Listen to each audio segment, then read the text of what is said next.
My name is Daniel. I'm 32 years old, and I've never been the type to believe in ghost stories or supernatural phenomena. I always considered these things to be products of imagination or coincidences misinterpreted. However, everything changed 3 years ago, in November 2019, when something out of a nightmare happened to me and my neighbor Judith.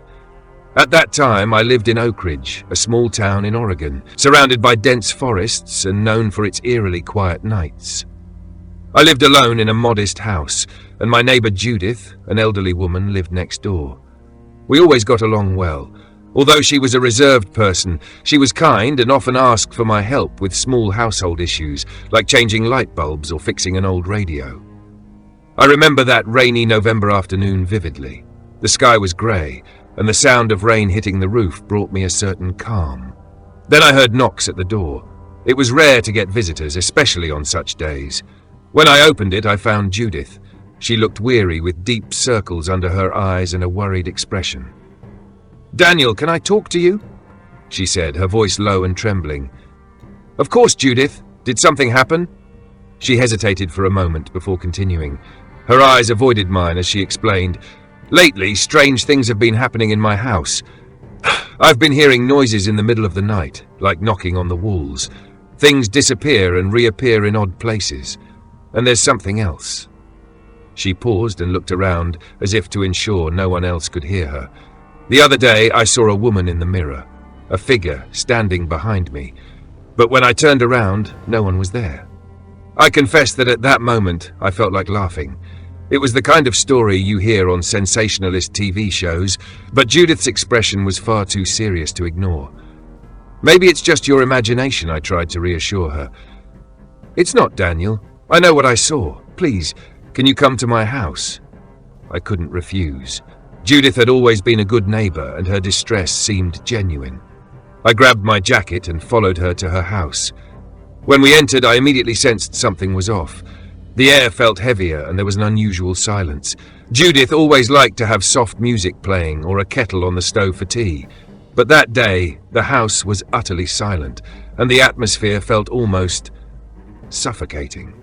She led me to the bathroom, where the mirror was. It was an old mirror with a dark wooden frame intricately carved into geometric patterns. She explained that the mirror had been in her family for generations, passed down from mother to daughter. "It was my grandmother's," she said. "They always told me it had energy, but I never believed in such nonsense." As she spoke, I looked at the mirror. Nothing seemed unusual, but for some reason a chill ran down my spine. It felt like the reflection was wrong. There was nothing visible, but the sensation was that something or someone was watching. I tried to hide my discomfort. "Have you been hearing these noises often?" I asked. "Almost every night, especially in the attic." I suggested we check the attic, and she reluctantly agreed.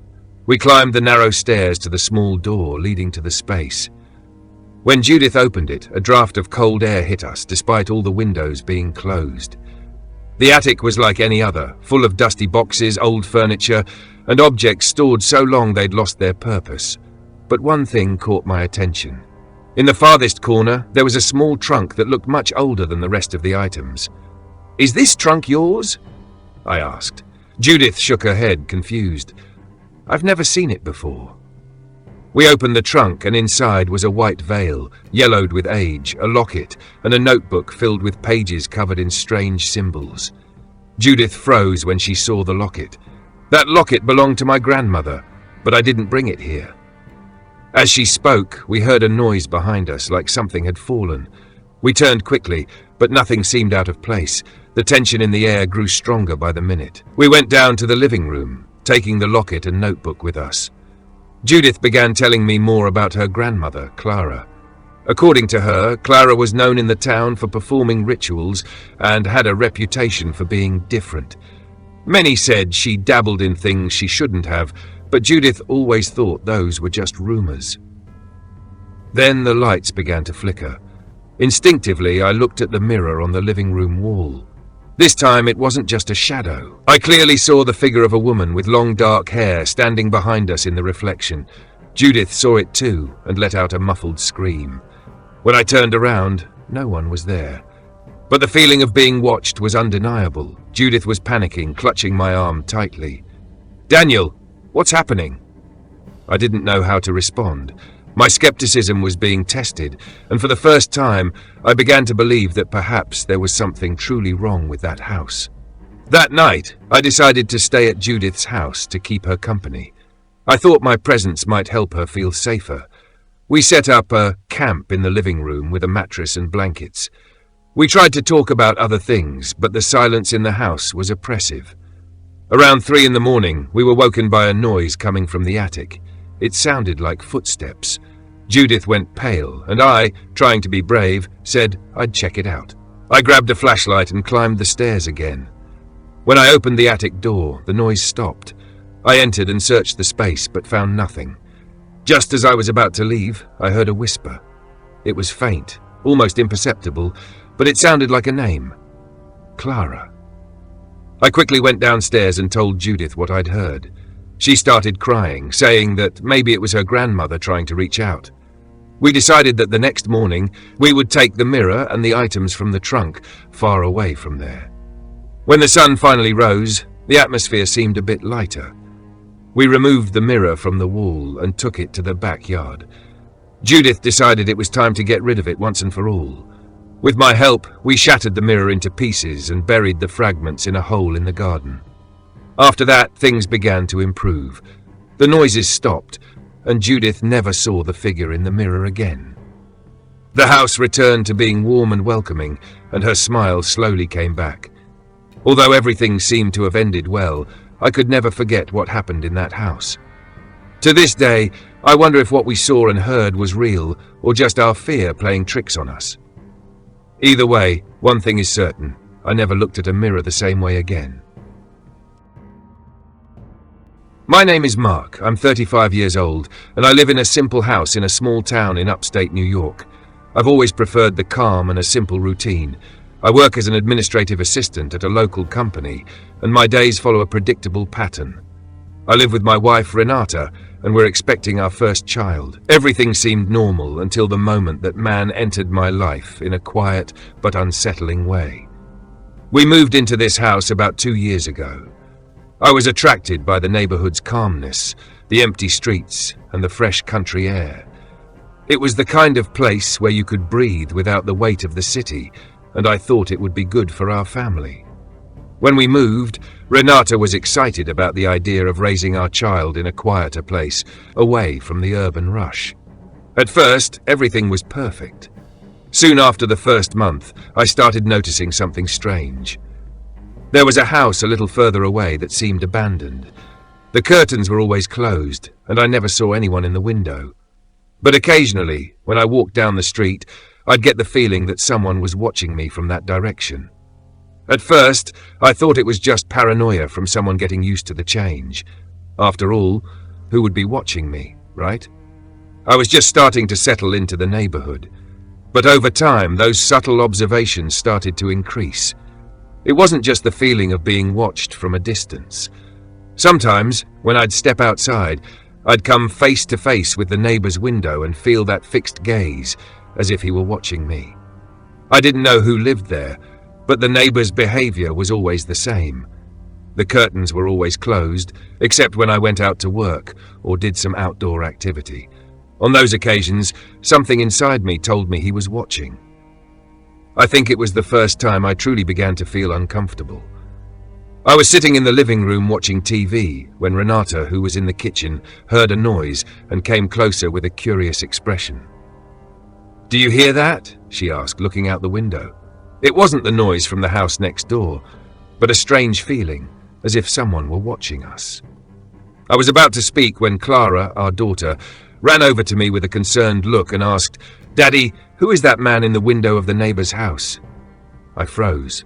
I looked outside, but the house, as always, had its curtains closed. I saw no one. Renata, who was in the kitchen, heard Clara's question and approached, curious. "Did you see someone, Clara?" she asked, trying to understand what our daughter meant. Clara didn't answer immediately, but her gaze was fixed on the neighbor's house. She pointed toward the window. I felt an eerie sensation, as if the atmosphere in the house had shifted at that moment. In the following days, I started paying more attention to the details. Every time I left the house, I felt that gaze, and it wasn't just during the day. At night, the atmosphere in the house seemed quieter, but there was still something unsettling about the shadows of the curtains in the neighbor's house. Every time I walked by that house, I'd look toward the window, expecting to see something, and sometimes a quick shadow would appear. A few times I thought I even saw a figure reflected in the window, but it could have just been my mind trying to find something that wasn't really there. It was hard to explain, but the more time passed, the more convinced I became that someone was watching me. I didn't immediately tell Renata. She was always more relaxed and didn't believe much in things like this. She thought I was overreacting, but when she started noticing the same patterns, how the neighbor seemed to be always around, even though no one was visible, she too became uneasy. During family dinners, when the candlelight flickered on the walls, the fixed gaze seemed more pronounced. Sometimes, when I turned to grab something from the kitchen, I'd feel like the atmosphere had become even tenser. One Saturday afternoon, I finally decided I was going to the neighbor's house to try to understand what was happening. I couldn't live with the feeling of being watched anymore. When I went to the house, I rang the doorbell. I waited a while, but no one answered. I looked around, and the house seemed uninhabited with no signs of life, but something still bothered me. The bushes in the yard were too high, and the front door was ajar. When I got closer, a chill ran down my spine. It was as if someone were watching me from inside. At that moment, my heart began to race. I was about to leave when the door slowly opened. It was as if someone had been waiting for me. I didn't know what to do. Then someone appeared at the second-floor window, a hooded figure looking directly at me. I froze. It was the man I thought had been watching me all this time, but now he was physically there, staring at me. His dark, deep eyes pierced mine as if he were trying to read my soul. An uncomfortable feeling filled me. It was like he knew everything about me, even the most intimate thoughts I had never shared with anyone. I couldn't understand how he knew so much. Doubts began to flood my mind. How could someone watch me without me noticing? Why would he do this? But when he finally moved away from the window and disappeared into the darkness, I walked toward the gate of the house. The feeling of being watched was even stronger now. I thought about going back the next day to try to understand everything more clearly, but that presence in the house was already unbearable. The next day, I decided to ask the neighbors about the house. I asked some residents about who lived there, but everyone seemed to avoid the subject. No one knew exactly who lived there, but everyone remembered the house being empty for years. An elderly woman mentioned that someone had lived there a long time ago, but no one knew what had happened to him. She said the house had always been silent, and no one had been seen there. Feeling like I wasn't going to get any more answers there, I returned home, and determined to understand what was happening, I went online. I began researching the house and the previous owner. After a few searches, I found a local forum where a user commented on Joseph Smith's house, mentioning that he had been a peculiar figure in the town. The post, written by someone who seemed to know him, said that Smith had been a solitary and eccentric man, with a habit of watching the neighbors whenever they walked by his house. The information left me stunned, but there was still something missing. I decided to ask a few more neighbors, and eventually, a woman next door who had lived there for over 20 years revealed that, at one point, Joseph had stopped leaving his house. The woman recalled that he was reclusive and rarely spoke to others, but she also remembered that some people mentioned how he would spend hours at the window, watching. She said that, over time, no one saw him anymore, and rumors spread that he had died of natural causes, but no one knew exactly what happened to him after that. This information began to form an even stranger picture. The house had been empty for a long time, but something in that place seemed to resist time, as if Joseph Smith's presence was still there, in the memory of the town and somehow in my own perception. When I told Renata everything, she was horrified. She too noticed how the atmosphere in our house had changed since we began noticing that neighbor. The feeling of being watched never fully passed, but over time, I tried to move on. After that discovery, I decided I would never again look toward that direction with the same fear. The house, and what it represented, now seemed more like a distant and disturbing reminder of a presence that had never truly been there.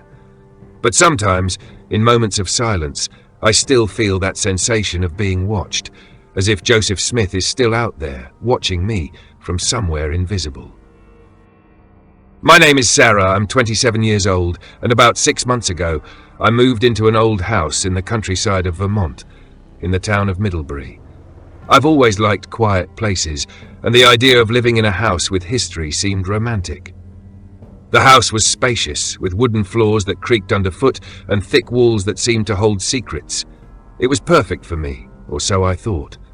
At first, everything seemed normal. I worked from home and spent most of the day alone.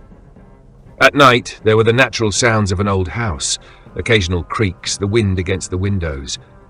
But a few weeks after moving in, I started to notice something strange. The food in my pantry seemed to disappear faster than I remembered. I thought I was being absent-minded, maybe eating more than I realized, but soon even unopened packages began to vanish without explanation. One night, I heard footsteps above my bedroom, as if someone was walking in the attic.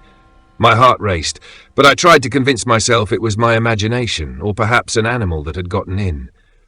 When I mentioned it to a neighbor, he gave a short laugh and said, "Ah, that house has a reputation. Strange things happen in it." He didn't elaborate, but his comment stuck with me. A week later, the events became more disturbing. I was alone in the living room, reading, when I heard the sound of something being dragged inside the wall behind me. It was faint but distinct. I froze and stayed still, trying to understand what I had just heard. Slowly, I stood up and pressed my ear against the wall, and for a moment, I was certain I heard breathing. I tried to rationalize it, as I always did, but the feeling of being watched began to haunt me. Even with the curtains closed, I felt like there were eyes on me. I started to avoid certain rooms in the house, especially at night, because they felt wrong. Things escalated when I found my toothbrush on the bathroom floor one morning, covered in what looked like dust. The final straw was the night I heard my name being whispered. It wasn't my imagination. It was a real voice, coming from the wall beside my bed. I jumped out of bed and turned on the light, shaking from head to toe. That night, I decided I had to investigate the attic. I climbed the narrow stairs with a flashlight in one hand and a baseball bat in the other. With each step, my heart pounded harder. When I finally opened the attic door, I saw that it was mostly empty, except for a few old boxes and the smell of mildew. Slowly, I walked through the space, shining my flashlight into every corner. That's when I noticed something that froze me in place. A small opening in the wall, like a makeshift hatch. When I opened the hatch, the air felt colder, and I found a small hidden passage between the walls of the house. Inside, I discovered remnants of food, wrappers from items that had gone missing from my kitchen, and even an old water bottle. That's when it all clicked. Someone had been living there. I called the police immediately. When they arrived, they searched the entire house, but the intruder seemed to have escaped. One of the officers found footprints in the dust in the attic, leading to an open window. The neighbor who had made the cryptic comment earlier seemed particularly evasive when asked if he knew anything. Something in his expression gave me chills. Since then, I haven't slept soundly. The thought that someone had been living so close to me, watching me every day, is something I've never been able to shake. I moved out of the house not long after, but sometimes even in a completely different place, I still hear noises in the middle of the night and feel the unsettling sensation of being watched. My name is Alex. I'm 34 years old, and I live in Springfield, a small town in Illinois, United States of America. My life is nothing out of the ordinary. I work as an accountant, a job that offers me stability, and I live alone in a house I bought 2 years ago. When I moved here, I was looking for peace and quiet. The town was serene, the neighbors seemed friendly, and the nights were calm. Everything seemed perfect, until things began to change. It started about 3 weeks ago when I noticed something strange in my bedroom window. A shadow. At first I thought it was just the reflection of the trees or a street light, but it was always the same shadow. It seemed to move slowly, almost as if it were alive, waiting for something. At first, I ignored it. I thought my mind was playing tricks on me. After all, I'd been working long hours and sleeping poorly. But the shadow didn't go away. It kept appearing night after night, always in the same position, even when the outdoor lights didn't align with the window. That weekend, I decided to mention it to Mr. Thompson, my next-door neighbor. He was about 70, a friendly but reserved man. I often saw him tending to his garden or reading on his porch. When I brought up the shadow, his face changed. "You've seen it too?" he asked, glancing around nervously. "Too?" I asked, puzzled. He hesitated for a moment, then said, "It happens from time to time. I can't explain it. Some parts of the year, especially in the fall, I see something similar by my window, but I try not to think too much about it." The way he spoke unsettled me. He knew something but didn't want to share it. I pressed further. "What exactly did you see?" He avoided my gaze, visibly uncomfortable. "Just a shadow, Alex, nothing more." That conversation with Mr. Thompson left me with more questions than answers. Over the following nights, the shadow kept appearing. Sometimes it seemed larger, other times farther away, but always with that same menacing presence. It was as if it were daring me to figure out what it was. One night, I decided to investigate further. I went to Mr. Thompson's house, determined to uncover what he was hiding. His house was silent, except for a faint light glowing from his bedroom. I peered through the window and saw the shadow. This time it seemed more defined. It was the silhouette of a person. But something was off. There was no one in the house, yet the shadow moved. Then I heard it. A sound, a faint whisper, almost imperceptible, coming from inside his house. My heart raced and a chill ran down my spine. I rushed back to my own house, trying to shake the feeling that I was no longer alone, and I wasn't. The shadow I had seen through the window now seemed to be inside my home. It moved along the corners, always just at the edge of my vision. It was a constant, cold, oppressive presence.